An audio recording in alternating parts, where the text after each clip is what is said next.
Good morning, everyone. Thank you for your patience. We were just fixing some technical problems that we have in here. So thank you very much for being here with us.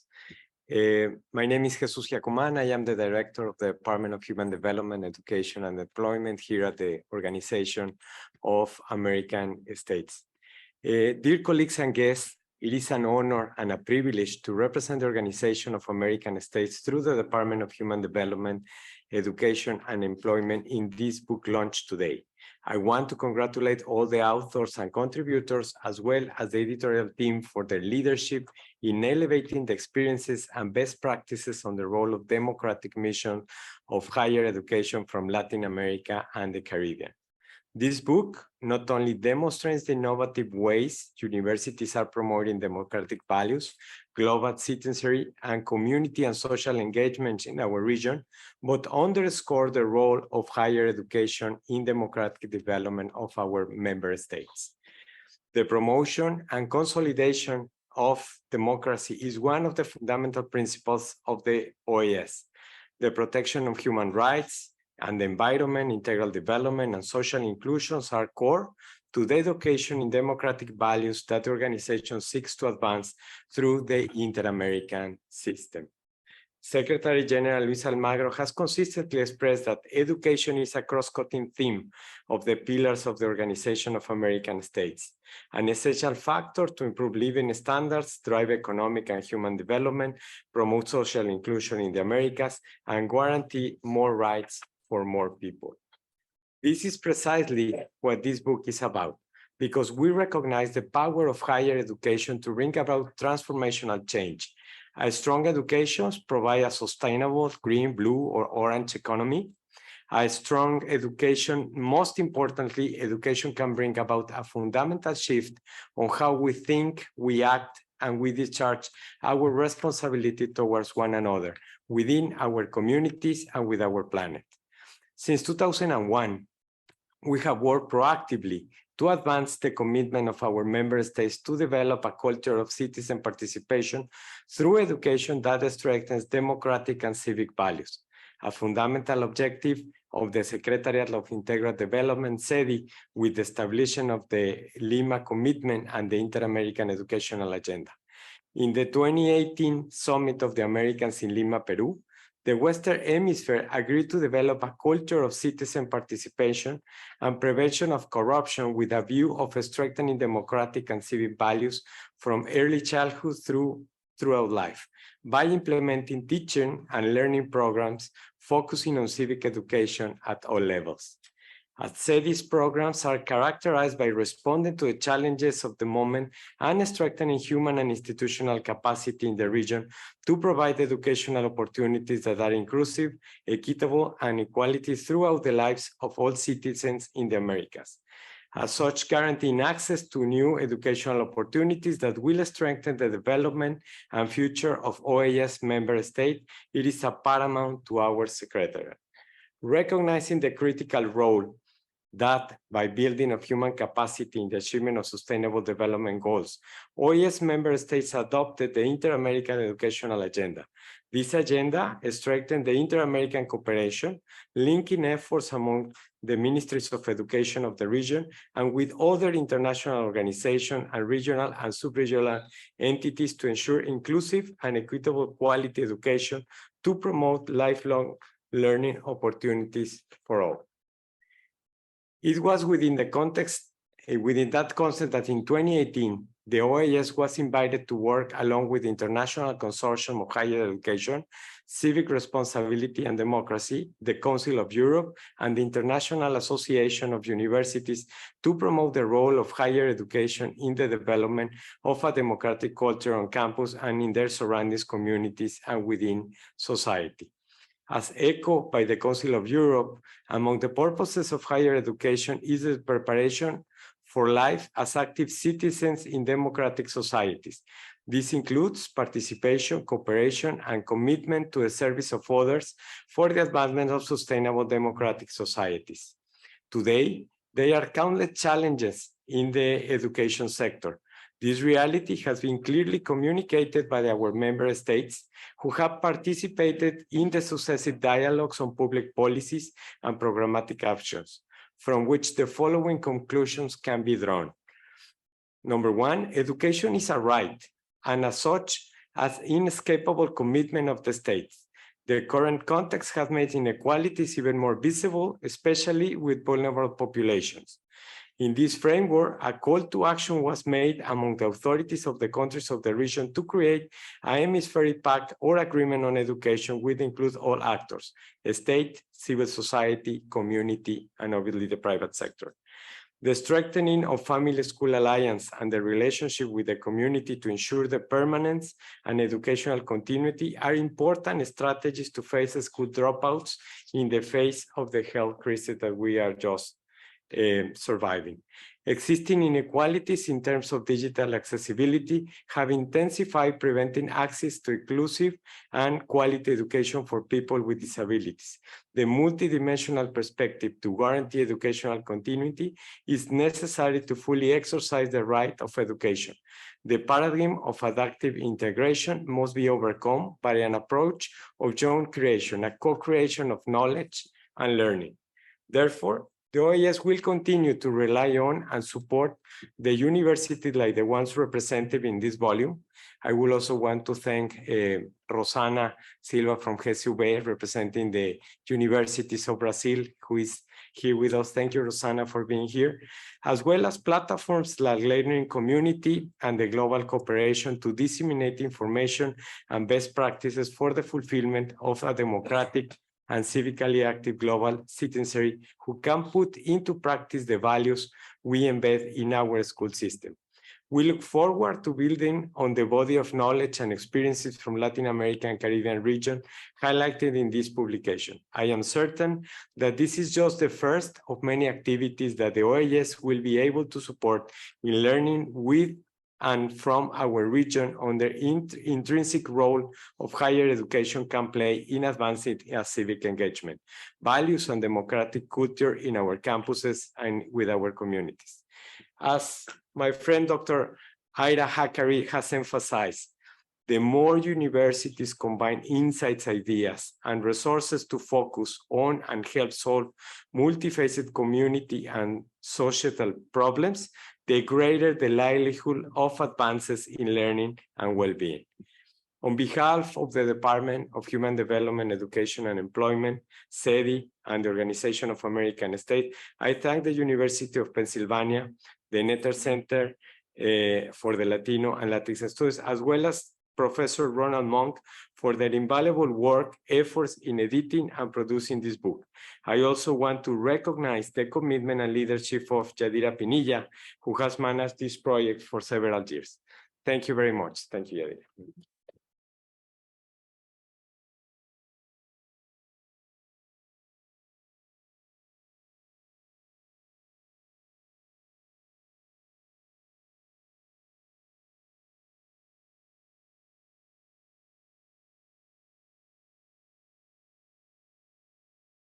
Good morning, everyone. Welcome. I want to thank Jesus Giacoman for his welcoming remarks and for his insight on how this publication aligns with the mandates and the work of our department, the Secretariat, and the OAS. My name is Yadira Pinilla. I am in charge of the scholarship programs, and I also support the director and the human development programs. I am very happy to be here. This project and this publication is very close to my heart, as I've been working on this project since 2018.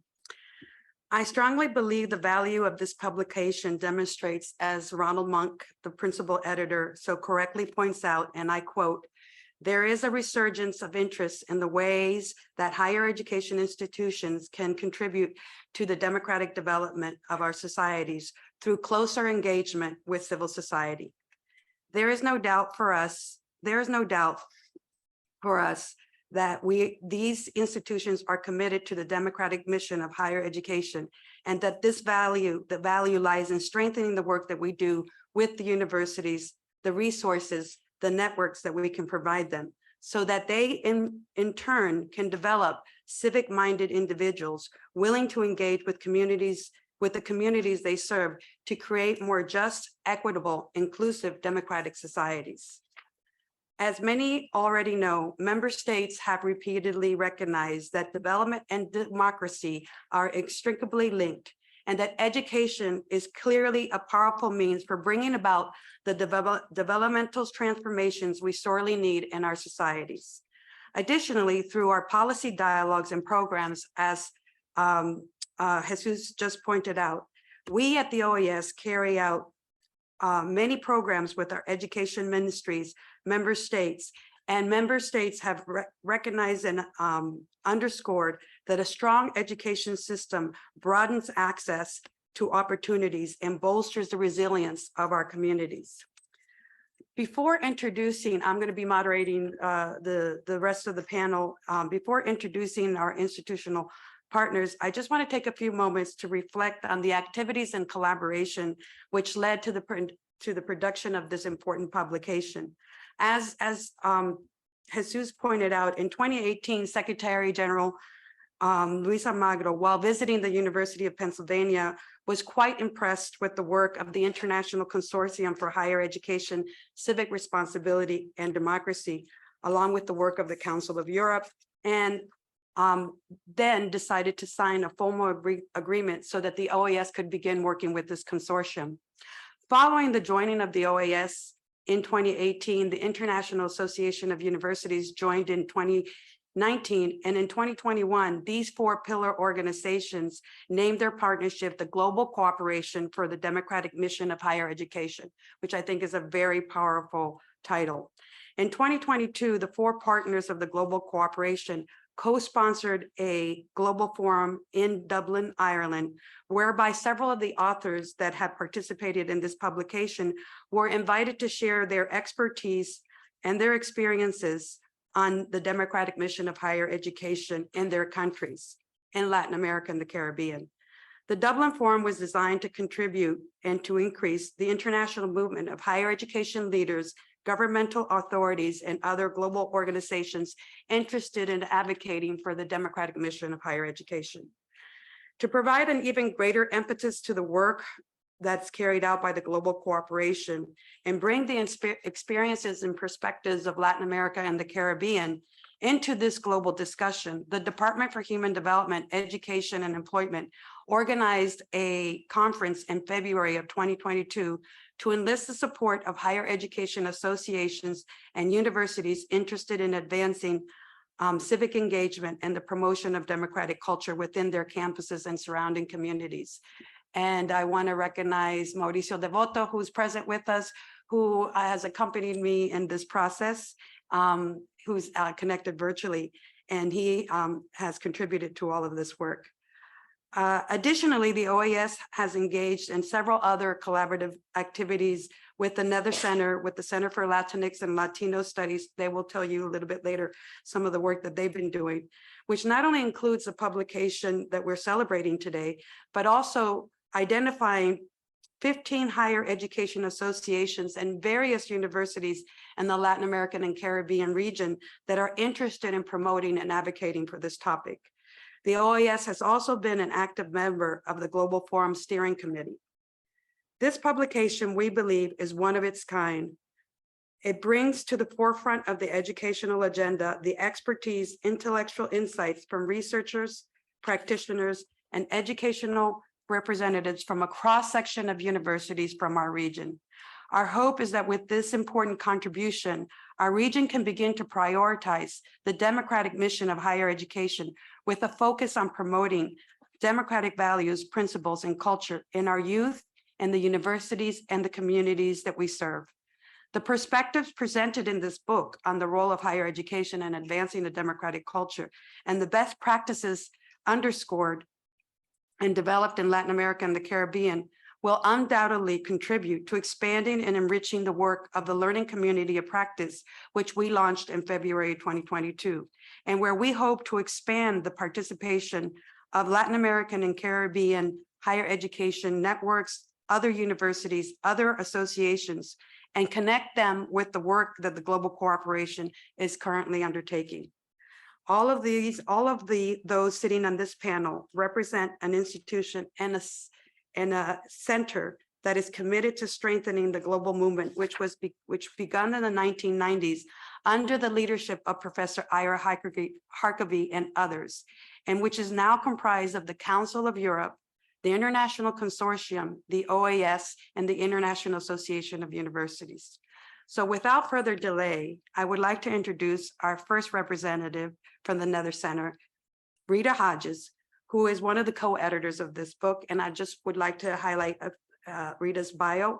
Rita is the Associate Director of the Nether Center for Community Partnerships at the University of Pennsylvania and is the Executive Secretary of the International Consortium for Higher Education, Civic Responsibility and Democracy. She is a Doctorate of Education candidate in higher education at Penn's Graduate School of Education, and her research focuses on the democratic engagement of colleges and universities with their local communities as anchor institutions. Rita, you have the floor. Great, thank you so much.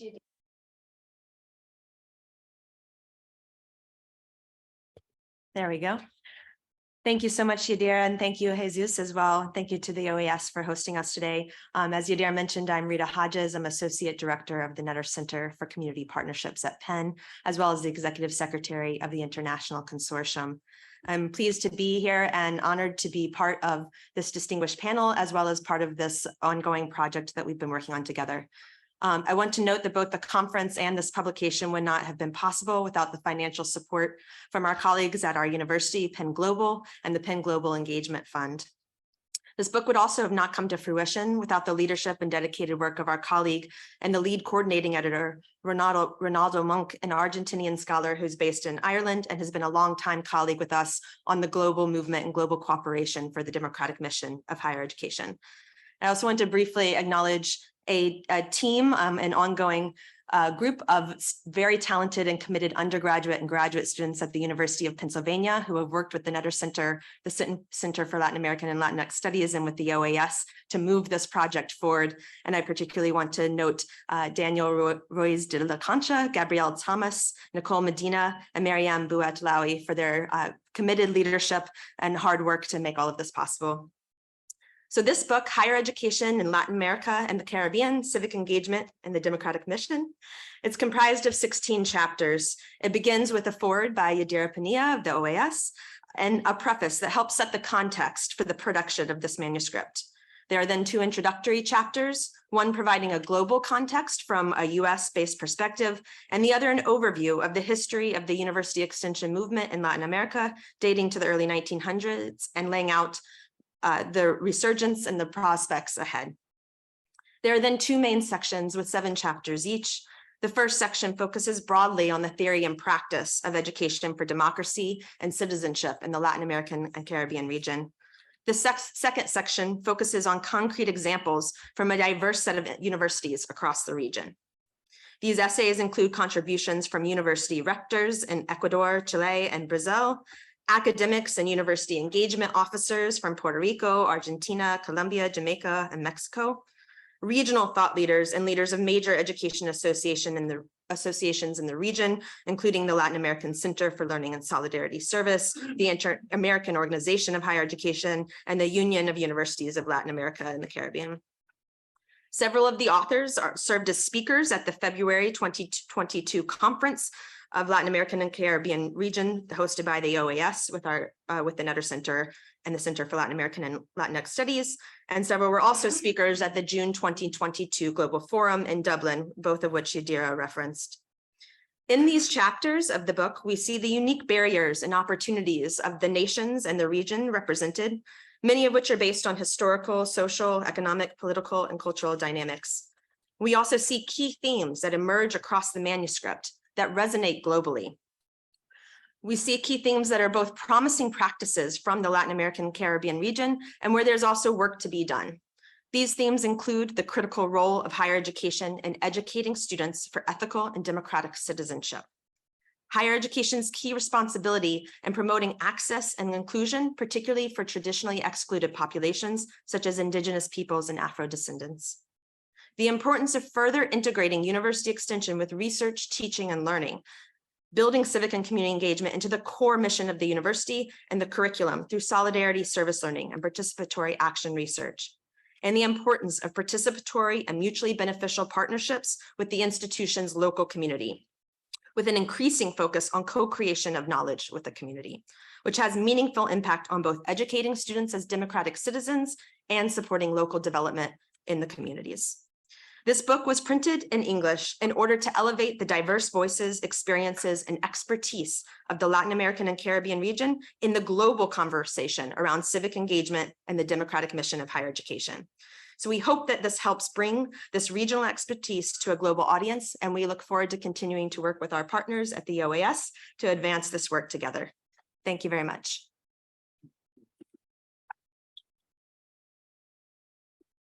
Thank you, Rita, for that summary of those highlights. I think those are quite important topics that we can build on and expand as we move forward with this project, and hopefully with the continuation of the learning community of practice in Latin America and the Caribbean, we can bring these themes to closer to our attention. Our next speaker is Dr. Ira Harkavy. Dr. Harkavy is the founding director of the Barbara and Edward Center for Community Partnerships at the University of Pennsylvania. He is the chair of the International Consortium for Higher Education, Civic Responsibility, and Democracy, and he is the founding chair of the Anchor Institutions Task Force. His research and teaching focus on the history and practice of urban university community school partnerships and the democratic and civic missions of higher education has been pioneering. He has co-authored and co-edited 11 books. He is the reason why we are all gathered here today. I want to make that very clear. His vision of higher education and the innovative ways that higher education can contribute to the well-being of our societies is for me has been amazing. It's been an amazing learning process for me to have worked with Dr. Ira Harkavy. Dr. Harkavy, you have the floor. Thank you very much, Yadira, for those extraordinarily kind words. And it has been my honor and privilege to work with you and your colleagues at the OAS. And I want to thank you. I want to thank also Secretary Kim Osborne. Jesus, I want to thank you also for the extraordinary work that you have done and that we have done together. And I appreciate your hosting us today also. I also would be remiss if I didn't congratulate and also the colleagues who put together this extraordinary volume, Ronaldo Monk, who is the lead editor, but also Yadira, Kathy Barch, and Rita Hodges, who did an extraordinary job. As Yadira indicated, I'm Ira Harkavy. I'm the founding director of the Barbara and Edward Netter Center for Community Partnerships at the University of Pennsylvania, and I am fortunate to chair the International Consortium for Higher Education, Civic Responsibility, and Democracy. The Netter Center is extraordinarily pleased to be a partner in this very important publication and to be part of this event with the OAS and the Center for Latin American and Latinx Studies at Penn. We are grateful for the sponsorship of Penn Global, and it's been terrific to be part of a member of this partnership. The Netter Center, just to give some background, brings together the resources and assets of the university and the wider community that we are part of to implement democratic, mutually transformative, place-based partnerships between the university and West Philadelphia. And the design is this is a mutually beneficial process that improves research, teaching, learning, and service, as well as the quality of life in the community. For the Netter Center, education for citizenship is the most important purpose of the university, even more important than its other main purpose, which is in fact the advancement of knowledge for the continuous betterment of the human condition. For us, the center of it is education for citizenship. And specifically, higher education must not only educate able, but also ethical, empathetic, engaged, effective democratic citizens of a democratic society. The Netter Center also helps develop and work with regional, national, and global networks to advance higher education's democratic mission. These networks allow us to learn from each other. to work with others, to stimulate change in localities, and to help develop a locally rooted global movement. If we're going to bring about these changes, it was required to have a global movement, but one that is rooted in lived experience in places and localities all over the world. Particularly relevant to this book, the Netter Center houses the executive offices of the International Consortium for Higher Education, Civic Responsibility, and Democracy. As I noted, I am honored to be chair of the IC, and I'm pleased that OAS is one of the 4 pillar organizations that has now created the global cooperation for the democratic mission of higher education. Yadira referred to this, and with the OAS, it involves the International Consortium, the Council of Europe, and the International Association of Universities.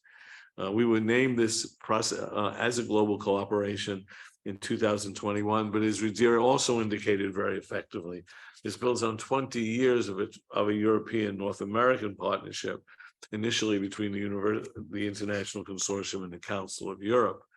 But one thing that was clear is you can't have change and you can't have effectiveness unless, in fact, that partnership that was transatlantic and engaged North America and Europe, unless there are other partners. It was crucial to have other countries, other regions of the world. And Latin America and the Caribbean are not only now crucial members, but we had recognized for many years that it would be crucial to engage Latin America and the Caribbean. As a result, the Organization of American States was invited to join the cooperation, to represent this region, to continue to contribute to the goals of the global cooperation, and has really been an important, in fact, crucial, in fact, central, in fact, a member of that partnership that has helped to advance this work very, very strongly. As also Yadira noted, the OAS officially joined with the International Consortium and the Council of Europe in April 2018, and actually were major partners in June 2019 when OAS was a co-host of a biannual global forum in Strasbourg. And the International Consortium was asked to, and I was asked to present, and the global cooperation, I was asked to present for both of them before the Permanent Council, as I recall, in 2019, which I took again as an honor and was an honor and a great pleasure. And I learned an enormous amount from the dialogue that we had that day right here at the Organization of American States. The OAS, in conjunction with the Netter Center and the University of Pennsylvania Center for Latin American Latinx Studies, agreed on the need to further connect the leaders of higher education in the Americas and the work of the global cooperation. Thus, as you heard from Yadira, we established a proposal to establish a learning community of higher education association and leaders in Latin America and the Caribbean was approved, and we had a successful, stimulating conference on a global imperative, realizing higher education's democratic mission, learning from and with Latin America and the Caribbean. And that was held in February, as I noted, 2022. It was an exciting, as I said, intellectually stimulating event, and it had tremendous interest in the wake of that discussion. So the event provided an effective platform for launching the learning community, and contributed to a robust Latin America and Caribbean participation in the June 2022 Global Forum. Now, that global forum was on higher education, leadership and democracy, sustainability and social justice. It was held in Dublin City Universities. It was the 7th global forum, the first gathering officially co-hosted by the 4 pillar organizations and the newly formed Global Cooperation for the Democratic Mission of Higher Education. That was a stunningly important development. OAS, the International Consortium, the Council of Europe, and the International Association of Universities coming together, not just as a named association, Global Cooperation for the Democratic Mission of Higher Education, but in fact coming together to host this global forum. And we were very pleased that at the forum, not only Yadira was an important participant, but at the 2022 forum, Kim Osborne, the Executive Secretary for Integral Development, represented the OAS and delivered remarks on the inextricable connection between democratic development and democracy in the Americas. We had an invited list of 100 participants from 40 countries across the globe gathered at the forum, including a special presentation from the Ministry of the Ukraine, as I recall, at that meeting. And that was, again, a very effective conversation at the time that moved things forward. As Yadira and Jesus have indicated, and I think Jesus actually very nicely quoted from my work, that the more universities come together to combine their work, to focus on real world societal problems, there will be greater possibilities, not just for change, but for advancement of learning and advancement of our understanding and advancement of well-being. And such problems as the climate change, racism, economic inequality, threats to democracy, they are global problems in scope, and they require a global understanding as well as global action, as well as local action. And if that occurs, those things occur, meaningful change can occur. A book such as Higher Education, in fact, a book specifically, Higher Education in Latin America and the Caribbean, Civic Engagement and the Democratic Mission, as well as the new learning community of higher education associations and leaders in Latin America and the Caribbean, are essential to advance that conversation. And they're essential not just to advance the conversation, but in fact to move for significant action for change on a global, regional, national, and local level. The voice, expertise, and colleagues of Latin America and Caribbean have been crucial for the advancement of the global dialogue. But they also are essential and have been essential for the global movements to realize and fulfill higher education's democratic mission. So I want to thank our colleagues at the OAS for hosting us today. I want to thank them for their leadership in being part of the global cooperation and how significant that has been, their role in the global cooperation for the democratic mission of higher education. And I want to also thank all the editors and authors who contribute to this most important manuscript that will advance our understanding, that has already advanced our understanding, and will advance the movement of higher education to be engaged with their communities and society in Latin America and indeed around the world. Thank you very much.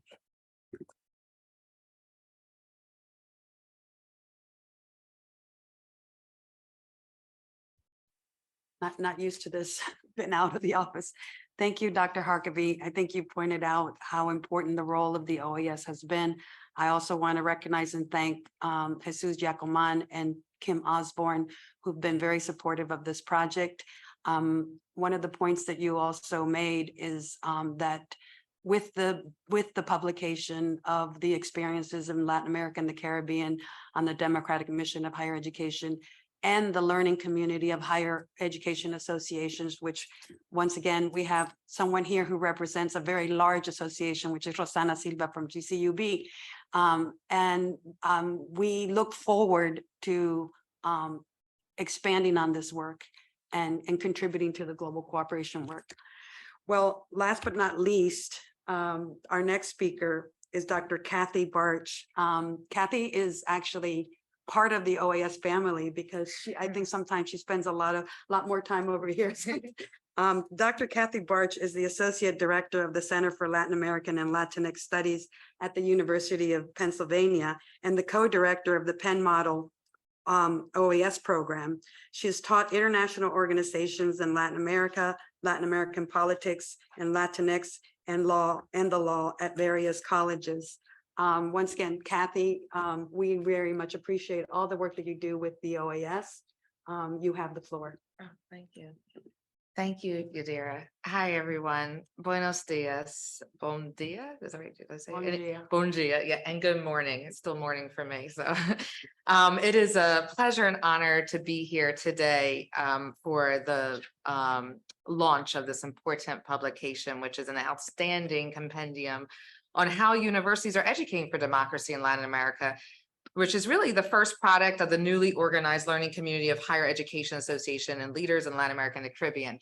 And so my remarks are going to sort of piggyback and complement what other people have said already, including Yadira, Jesus, Dr. Harkavy, and Rita. But my name again is Kathy Barch, and I'm the Associate Director for the Center of the Center for Latin American Latinx Studies at the University of Pennsylvania. And I work very closely with the director, Dr. Tulia Filetti, who is an amazing and founding director of the center and also a renowned political scientist studying decentralization and indigenous politics in Latin America. So I want to thank her for her support in this project as well. And I also work with an amazing community at the University of Pennsylvania. I just want to quickly thank again my partners here for including the center and me in this initiative and for their tremendous work in producing this publication, what I find in sort of record speed, and also the authors and the editors. Thank you to Rita Hodges and Dr. Ira Harkavy of the Netter Center for their leadership and creation of the International Consortium, which Dr. Harkavy just talked about, for higher education, civic responsibility, and democracy, and of course, including the Americas in that. Thank you to all the authors, and especially Ronaldo Munk, for unfortunately who can't be here today, but is really the main person who organized and coordinated this edited volume. And thank you also to Miriam, and I'm sorry, Miriam Bualawi, who is very special. She recently joined the project, and was instrumental in today's event. And what's special about her, she was recently a high school student in an academically based community service course. So part of what we're doing here, what you read about in this book, at Penn. So it's nice for you to jump from that course into this role here at the OAS. And that course was my course, actually, Diplomacy for the Americas, and supported largely by the Netter Center. And most importantly, thank you to Yadira Pania for her outstanding leadership, tremendous energy, and perseverance in creating this learning network for scholars, leaders, and community members to share best practices on how universities and Latin American and Caribbean are strengthening democracy. If it wasn't for you keeping us together and doing this, we wouldn't be here today. So thank you. And I'm so excited for the next meeting that we will have, hopefully in person next time. And I think not only will this network strengthen regional democracy, but like Dr. Harkavy and Rita and others have mentioned, when I read the book, which I did last night, a lot of it, I personally found many of the strategies and approaches that the Latin American universities have taken to promote democracy are going to strengthen democracy globally. So that's where my remarks are going to start come in. So as someone who studies political science and teaches classes on regional diplomacy, and actually Yadira has often been a speaker in my classes, and who often incorporates scholarship that demonstrates how Latin America has been a pioneer or leader in many areas, including institutionalizing human rights norms, transitional justice, and regional security, I found the same may be said in the realm of promoting citizenship, both at the local and global level, and democracy and higher education. And the authors in this book basically state that they offer these incredible insights and lessons across, from Latin America. And I'm going to comment on some of the insights and lessons that they offer that really show that they really are leaders in sort of higher education promoting democracy. And here are some of the examples from the book. For instance, they point out that higher education systems and higher education institutions implemented various extension curricula or curricula that engages the university with the local community at least since the early 1900s, and has often been impactful in changing local, regional, and national legislation. You've seen that in Brazil and Argentina. Ronaldo Monk and others have highlighted, which I did not know before I read the book, the watershed Cordoba University reform movement in 1918 that gave rise to university extension in the context, as many of you know, the growing working class in Latin America at that time. The book also points out the higher education system adopted really over the centuries, past 2 centuries, and especially the last century, diverse social service learning models.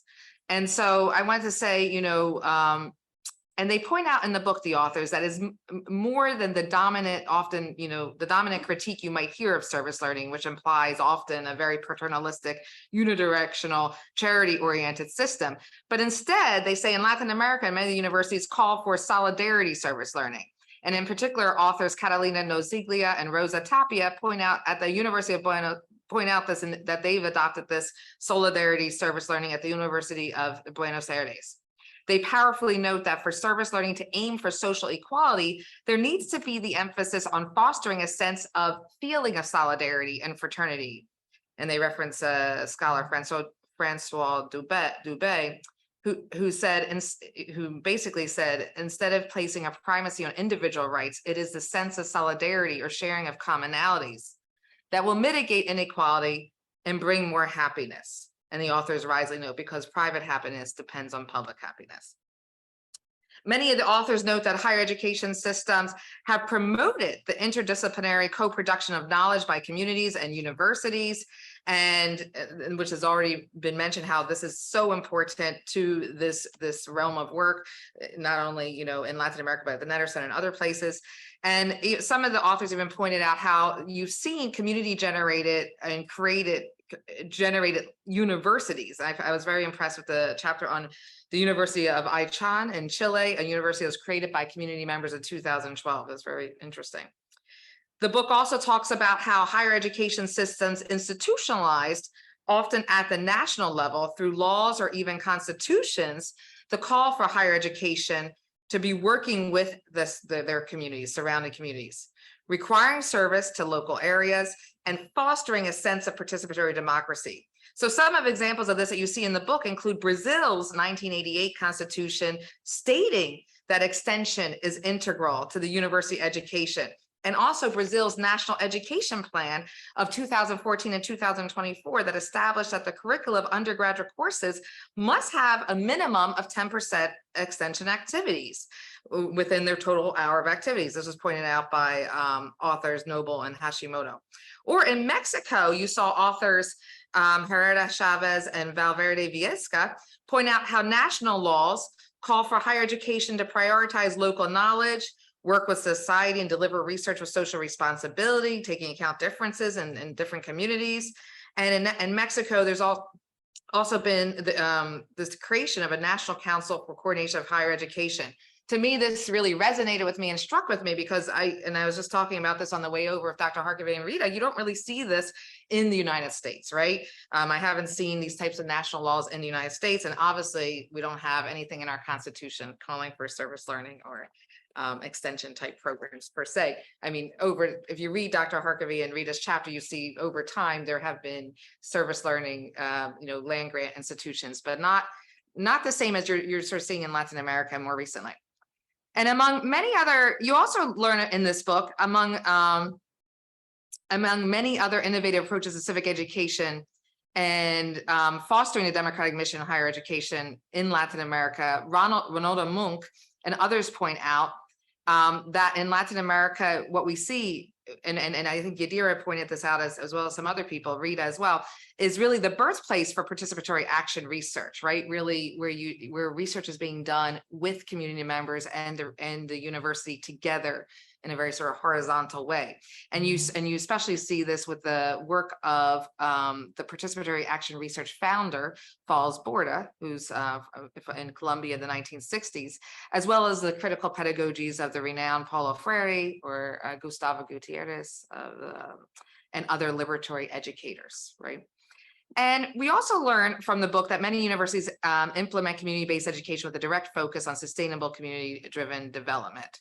So I want to point out, hopefully, if you haven't read the book, you get a chance to read it. If you're interested, I just want to point out too, on page 40 and 41 of the book, they have a great sort of, and that was in Ronaldo Munk's chapter, a great couple pages that really outline how Latin America is the founding of participatory action research really occurs in Latin America. And there's a great sort of bullet points to really grasp what that is. But like I think some of the other commentators here had just mentioned, the book also brings up critiques as well, right? And some challenges. And it's wonderful because it offers this really essential critical reflection.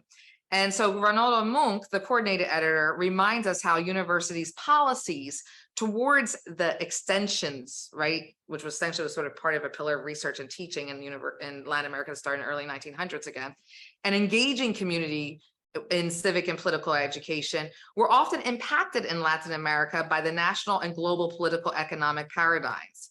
So even though you see the model starting in 1918 in Argentina, where it incorporates and reflects the incorporation of the middle class, unfortunately, you see the reversal sometimes of this service learning extension model during democratic reversals within the region and around the world as well, later in the 60s and the 70s. It was also really fascinating, which I'd love to explore further and hopefully in our next conference, to read Ronaldo Monk's commentary on the parallels of civic engagement paradigms that emerged in the 1970s and the 1980s in Latin America and the United States in the context of development that was occurring at that time in the 50s, more of modernization, and 1980s neoliberalism. And what you saw was that this approach to civic engagement tended towards a type of universalism and ethnocentrism dominated by the US. And he calls for us to sort of think about this further.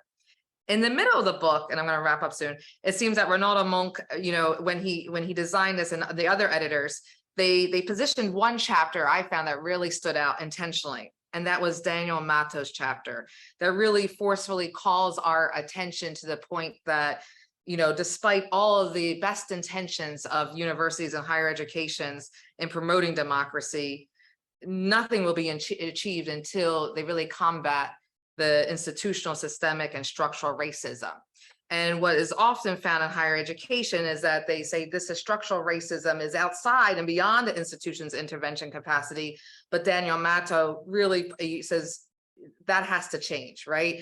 The university reproduces also racism and really needs to take corrective action, right? And that corrective action will require the inclusion of Afro-descendants and indigenous peoples and organizations and communities at all levels of research, design, and anti-racism interventions.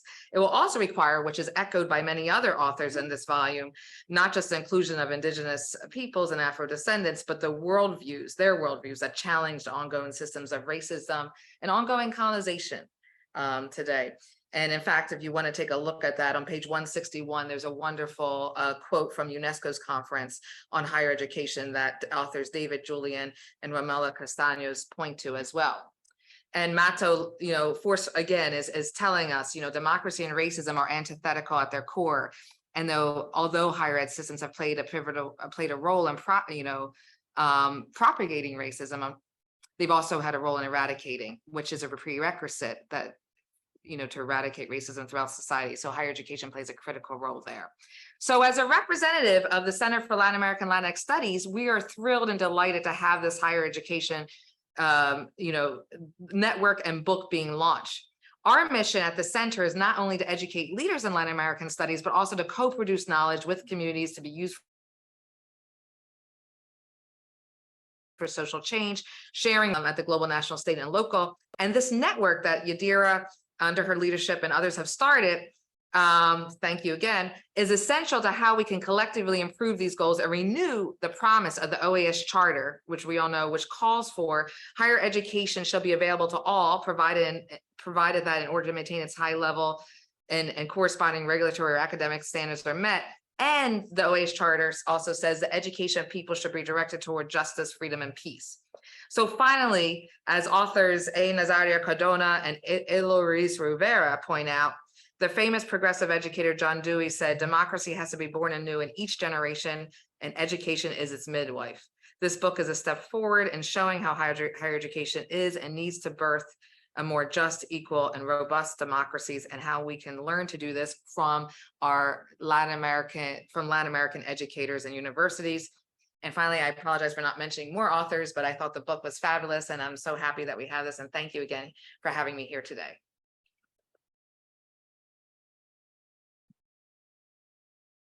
Thank you, Kathy, for that overall analysis, critical reflection on these chapters and these contributions. I think that you brought up some very interesting points about the innovative ways that and the models that are exposed in these chapters. And I just wanted to point out that we've been sort of not struggling, but we've addressed the fact that we talk about civic engagement and the democratic mission of universities in many different ways. And it comes out in this book because we talk about service learning, we talk about civic engagement, we talk about extension programs, we talk about sustainable community development and participatory research action. And in essence, it's what we're talking about is really embedding the values and the principles that we hold so dearly in our education system, so that we can create solid global citizens that can really contribute and work towards the challenges that our societies face. So I'm going to be just doing a concluding remarks, and I want to first thank everyone on this panel. Thank Rita, Dr. Harkavy, and Dr. Barch for coming to Washington, D.C. Most importantly, I want to thank the authors and the contributors that I wasn't able to thank at the beginning. Without you, we wouldn't have this book.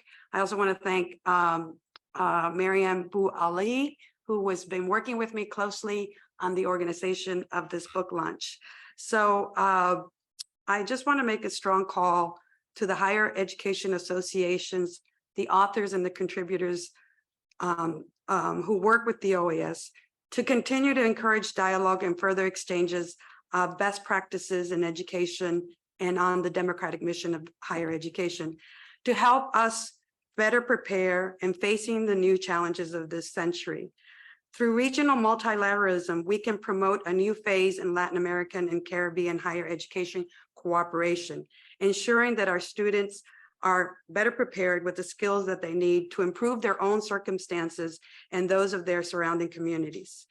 The OAS is more committed than ever to guaranteeing that all youth in the hemisphere have access to education that recognizes the importance and value of civic engagement and reinforces those values that have guided this organization for decades. On behalf of the OAS, I want to thank all of you. We look forward to working and learning from you, especially the authors that are now part of this learning community. And how can we best transform the future of higher educational systems for the betterment of our societies in the coming centuries. Thank you very much for being here.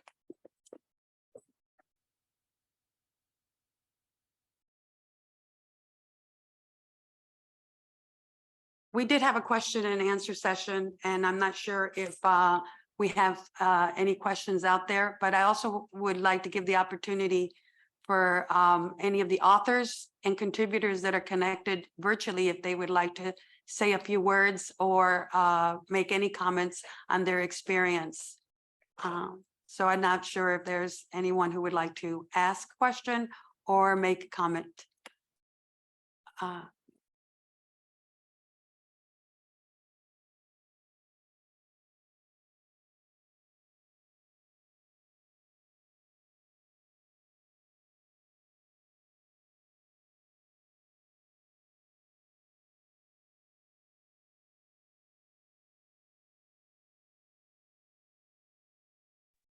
You can speak.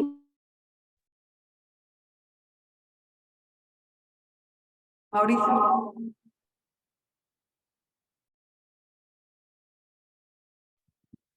Hello, can you hear me? Okay, well, first of all, I want to just thanks everyone and to congratulations for the book and most of all for all the work you have done. You have done and you are still you're going to do in the future. I just want to make a remark about what Ira says about the democratic, the problem of democratics. Democracy is a global problem, and the end, and what Shadida says about the global citizenship that we are trying to develop, is that we have in Latin American a difficult is first to have citizens, because the models of democracy we have is different in many countries, although that we understand, all of us understand the principles that we talk about and what the meaning of it. In our countries, most of the people, even the government, don't understand this, don't see this, the importance of citizenship in the participation, and as a developer of the political system, they don't see that, and so the citizenships that we have in many countries is not as advanced and thinks about the skill that they must have to contribute to the political system. So I think that we have to work more. So I congratulate you, because what maybe universities, many of the universities and many of the governments don't do, that I think that the work you are doing is fantastic, just to try to from other sides, just to put the people in the real place. But I think it's difficult to talk about a global citizenship if we don't even have in some countries national citizenship or a culture of citizenship. So well, that's my remark.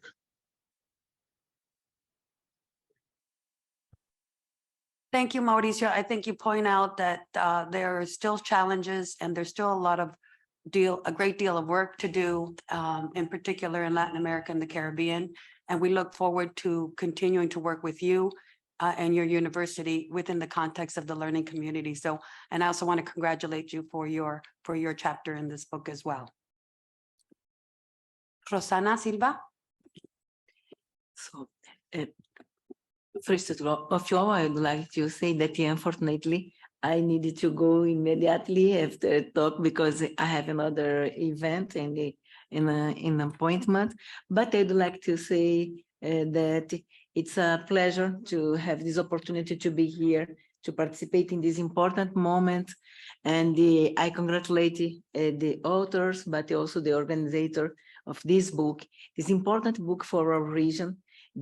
Of course, this thematic regarding democracy, it's not only important for our region, but it's also very, very important for our region because involving a lot of other questions that I have seen quickly when I read some parts of the points of the organization of the book. And thank you and congratulations for this important initiative. I have the opportunity to stay in a few meetings on the beginning, but I would like to say that you can count on us. We can count on the Brazilian universities or our association and myself to contribute with this kind of program and project. Congratulations. Thank you very much. And I am so sorry. I do apologize to go out like that, but I really need to go now. Thank you. Thank you, Rosana. That's very important to us. We look forward to seeing you in our next meeting. And I'm happy that you were able to come to our presentation. And we will be sending you more information on our next activities. Good luck with your visit here in Washington. Georgia? Okay, just very quick, coming from business background, private sector background, I was listening to this very fascinating, congratulations. And I was asking the question, okay, how we are going to implement some of these great ideas? And the moment you move to implementation, you can benefit from thinking in context from the corporate world.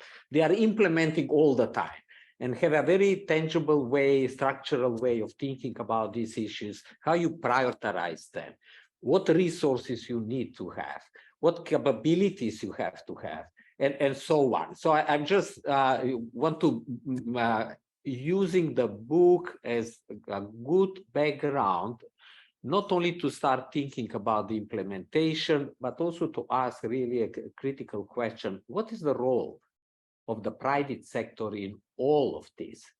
Think in terms of sustainable development goals, or even before that, the Millennium Development Goals.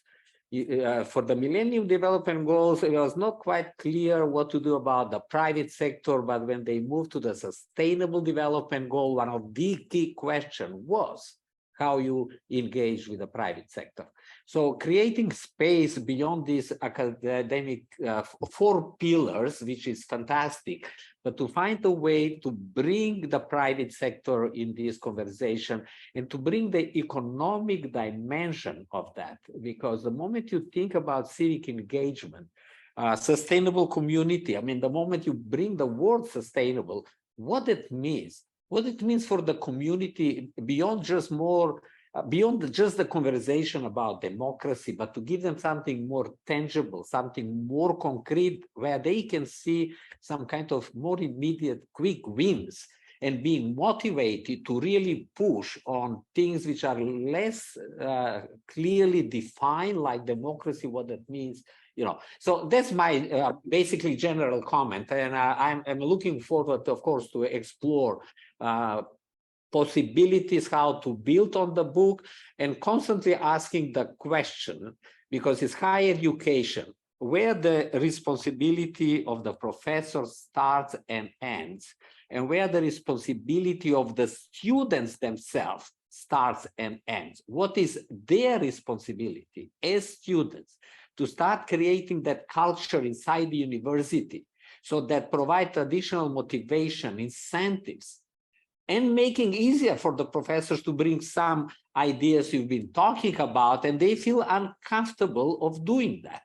So I'm very pleased that we start collaborating with another center, whatever was many years ago, because that also gave me that sense of how you engage the students, you know, to think about that and to think locally, as Ira said, rooting locally. Well, West Virginia, not West, Philadelphia is there. Try to do something about that beyond the general story. So that was my hopefully still quick comment.